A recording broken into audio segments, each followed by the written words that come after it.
بسم اللہ الرحمن الرحیم عن ابی ہریرہ رضی اللہ تعالی عنہ قال قال رسول اللہ صلی اللہ تعالی علیہ وسلم لا تدخلون الجنة حتى تؤمنوا ولا تؤمنوا حتى تحابوا الحدیث رواہ مسلم۔ نبی کریم صلی اللہ علیہ وسلم نے ارشاد فرمایا تم جنت میں نہیں داخل ہو سکو گے یہاں تک کہ تم مومن ہو جاؤ، اور فرمایا تم مومن نہیں ہو سکتے یہاں تک کہ ایک دوسرے سے محبت کرنے لگو۔ پھر ارشاد فرمایا اولا ادلکم علی شیء اذا فعلتموه تحاببتم، میں کیا ایسا کام نہ بتاؤں کہ جب تم کرنے لگو تو ایک دوسرے سے محبت کرو گے۔ پھر حضور نے خود ارشاد فرمایا افشوا السلام بینکم، آپس میں سلام کو عام کرو۔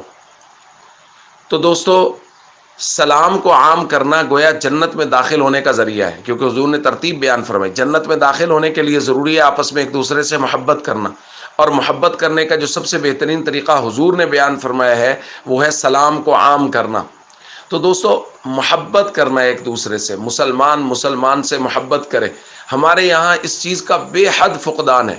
مسلمان ممالک کو دیکھ لیجئے کہ وہ ایک دوسرے کے خلاف ہیں، ایک دوسرے کی جڑیں کھوکھلی کر رہے ہیں، اس وجہ سے پوری دنیا میں مسلم معاشرہ اور مسلم ممالک جو ہیں وہ کمزور ہیں۔ آپ مسلم معاشرے میں رہتے ہوئے لوگوں کو دیکھ لیجئے کہ ایک شہر میں رہنے والے مسلمان سیاست کے نام پہ، کوئی دوسرے تیسرے نام پہ، کوئی مذہب کے نام پہ ایک دوسرے کی جڑیں کھوکھلی کرنے پہ لگا ہوا ہے۔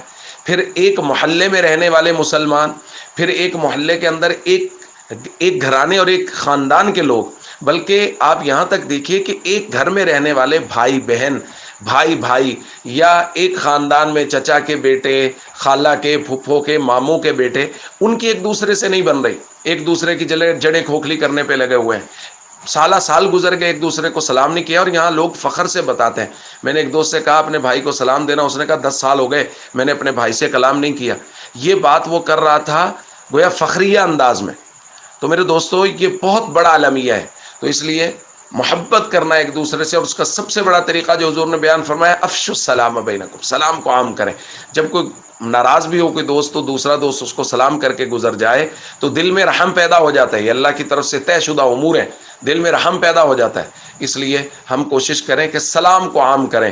حضور علیہ الصلوۃ والسلام کا فرمان بھی ہے من بدا بالسلام فهو اولی باللہ عز وجل ورسولہ، جو سلام میں پہل کرتا ہے وہ اللہ اور اس کے رسول کے زیادہ قریب ہوتا ہے۔ اس لیے ہم سب کو چاہیے ہم سلام کو عام کریں۔ السلام علیکم ورحمۃ اللہ وبرکاتہ۔